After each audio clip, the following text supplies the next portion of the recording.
Hi మామ, ఎలా ఉన్నారు అందరూ? అందరికీ విషింగ్ హ్యాపీ న్యూ ఇయర్ మామ. అందరు మంచిగా సెలబ్రేట్ చేసుకుంటారని అనుకుంటున్నా. అయితే ఈ హ్యాపీ న్యూ ఇయర్ సందర్భంగా ఏంటంటే మేము కేక్ కోసం వస్తాం మామ బేకరీకి. అయితే బేకరీకి వచ్చేసి కేక్ తీసుకొని పిల్లలతో సెలబ్రేట్ చేసుకుందాం. మా ఊర్లో పిల్లలు ఉన్నారు, చిల్డ్రన్స్తో, ఆ కిడ్స్తో అందరితో సెలబ్రేట్ చేసుకుందాం అనేసి వస్తాం మామ. బేకరీకి వచ్చేసి తీసుకుని వచ్చేసి వీళ్ళు వెయిట్ చేస్తున్నారు, ఎప్పుడెప్పుడు కట్ చేస్తారు ఏంటా అనేసి.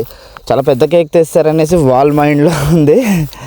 ఇంకా కొంచెం లేట్ అయిపోయింది మా సెలబ్రేషన్స్ అయితే, ఎందుకంటే వాళ్ళు పడుకొని పోతారు. అప్పటికే టైడీగా ఉన్నారు పిల్లలు కదా, నిద్రపోతారు అనేసి.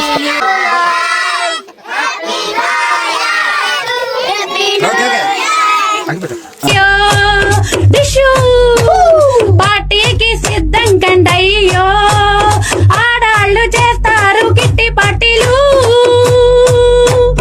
మగవాళ్ళు చేస్తారు మందు పార్టీలు.